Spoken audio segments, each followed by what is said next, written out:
මාක්තුමාගේ සුවිශේෂයේ 8 වන පරිච්ඡේදයේ 14 වන වගන්තියේ සිට 21 වන වගන්තිය දක්වා රොටි ගෙන යන්න ශ්‍රාවකයන්ට අමතක විය. ඔරුවේ ඔවුන් ළඟ එක රොටියක් මිස වෙන කිසිවක් නොතිබිනි.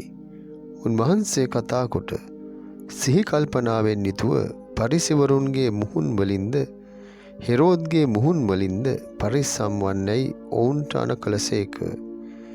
එසේ කීවේ අප ළඟ රොටි නැති නිසා වන්න ඇතැයි ඔහු තම තමන් අතර කතා කරගත්හ. ජේසුස් වහන්සේ එපවත් දැන රොටි නැති නිසා ඔබ අතරේ විවාද කරන්නේ මන්ද? ඔබට තාම තේරුම් පැහැදුම් නැද්ද? ඔබේ සිතත් අඳුරු වී ඇද්ද? ඇස් තිබියදීත් ඔබට පෙනෙන්නේ නැද්ද? කන් තිබියදීත් ඔබට ඇසෙන්නේ නැද්ද? ඔබට මතක නැද්ද? මා රොටි 5 කඩා 5000කට දුන් විට ඉතිරි කැබලි වලින් ඔබ කූඩා කීයක් පුරවාගත් හුදැයි එසුසේක. 12කයි ඔහු කීහ. රොටි සත 4000ක් අතර බෙදා දුන් විට කැබලි වලින් කූඩා කීයක් පුරවාගත් හුදැයි එසුසේක. 7ක් යයි ඔහු කීහ. තාමත් ඔබට තේරුම් ගියේ නැද්දැයි උන්වහන්සේ ඔවුන්ගෙන් ඇසූසේක. මා ප්‍රේමවන්ත සහෝදර සහෝදරියනි, ස්වාමීන් වහන්සේ අද ඔබගෙනුත් මගෙනුත් අහන්නේ ඔබට තාම තේරුම් ගියේ නැද්ද? ඔබ තාම වටහා ගත්තේ නැද්ද? මම පවසන දේ ඔබ කොහොමද ඔබගේ හිතට ධාරණය කරගන්නේ? ස්වාමින් වහන්සේගේ වචනය උන්වහන්සේම කියනවා හරියට දෙමුහත් කඩුවක් වගේ දෙපැත්තටම කැපෙනවා. ඒ නිසා උන්වහන්සේගේ වචනයට අපි සවන් දීලා ඒ වචනය අපි තේරුම් ගන්නට ඕන. හරි විදියට අපි තේරුම් ගන්නට ඕන. ස්වාමින් වහන්සේ ඒ නිසා තමයි අද දවසේදී අපි හැම කෙනෙකුටම නැවත නැවතත් තේරුම් කරලා දෙන්නේ. උන්වහන්සේ කරන කියන දේවල්, උන්වහන්සේගේ ජීවිතයෙන් අපිට පෙන්වා ඇති දේවල් අපි කොහොමද තේරුම් ගන්නෙ? අපි කොහොමද වටහා ගන්නෙ? ස්වාමින් වහන්සේගේ ශ්‍රාවකයෝ උන්වහන්සේත් සමග ගමන් කරනකොට ඔවුන්ට රොටි ගන්නට අමතක වෙනවා. ඔරුවේ ඔවුන් ළඟ එක රොටියක් විතරයි තිබුණේ. මේ අවස්ථාවේදී ස්වාමින් වහන්සේ ශ්‍රාවකයන්ට කතා කරලා කියනවා සිහි කල්පනාවෙන් යුතුව පරිසවරුන්ගේ මුහුන් වලින්ද හෙරෝද්ගේ මුහුන් වලින්ද පරිස්සම් වන්නට කියලා. ස්වාමින් වහන්සේ පවසපු දේ ඔවුන් කිසිසේත්ම වටහා ගත්තේ නැහැ. ඒ මන්දයත් ඔවුන්ගේ හිතේ තිබුණේ රොටි නොතිබීම. එක රොටියක් විතරයි ඔවුන් ළඟ තිබුණේ.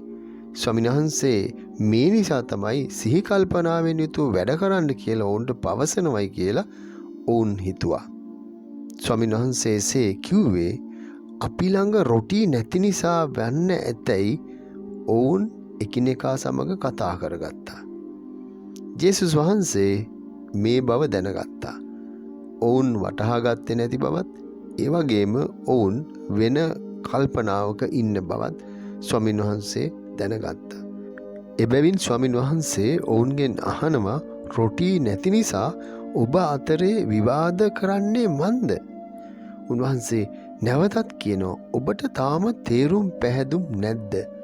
ඔබේ සිත් අඳුරු වී ඇද්ද? ඇස් තිබියදීත් ඔබට පේන්නේ නැද්ද? කන් තිබියදීත් ඔබට ඇසෙන්නේ නැද්ද? අපි හැම කෙනෙකුටම වෙලා තියෙන්නේ මෙන්න මේ දේ තමයි. ස්වාමීන් වහන්සේ පවසනවා අපි වටහා ගන්නේ නැහැ. ස්වාමීන් වහන්සේ පෙන්වනවා අපිට පේන්නේ නැහැ. අපේ හිත අඳුරු වෙලා අපේ ඇස් අපිට පේන්නේ නැහැ. හරිද? අපි අපේ මුවින් සත්‍ය කතා කරන්නේ නැහැ. ප්‍රේමවන්තේනි, මේක මනුෂ්‍යයන් හැටියට අපේ ජීවිතෙත් අපිට වෙලා තියෙන ලොකු වරදක්, අපේ අඩුපාඩුවක්. ස්වාමීන් වහන්සේ පවසන දෙයට පටහැනි දෙයක් තමයි ශ්‍රාවකයෝ කල්පනා කරන්නේ. ස්වාමීන් වහන්සේ අද අපිට ලස්සනට මේ දේ කියලා දෙනවා. සිහි කල්පනාවෙන් යුතුව අපි වැඩ කරන්නට ඕන. ස්වාමීන් වහන්සේ කරපු ප්‍රාතිහාර්ය, ස්වාමීන් වහන්සේ ඒ කරපු සුවකිරීම හැම එකක්ම අද අපේ ජීවිතයට ශක්තියක්. ඒ මන්දයත් අපි උන්වහන්සේව විශ්වාස කරනකොට අපේ ජීවිතවලත් උන්වහන්සේ ප්‍රාතිහාර්ය සිදු කරනවා. අපිවත් උන්වහන්සේ සුවපත් කරනවා. එසේ නම් මා ප්‍රේමවන්ත සහෝදර සහෝදරියනි, ස්වාමීන් වහන්සේ අද දවසේදී අපි හැමෝටම ආරාධනා කරන්නේ සත්‍යයට මූණ දෙන්න, සත්‍ය වටහා ගන්න, සත්‍යෙහි පිහිටා කටයුතු කරන්න. බොරු දේවල් ගැන හිත කාලේ නාස්ති කරලා වැඩක් නැහැ. අපේ අවධානය අපි හරි තැන තියාගන්නට ඕන.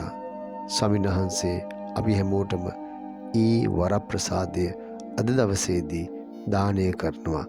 ස්වාමීන් වහන්සේ ඔබ සමග වන සේක්වා.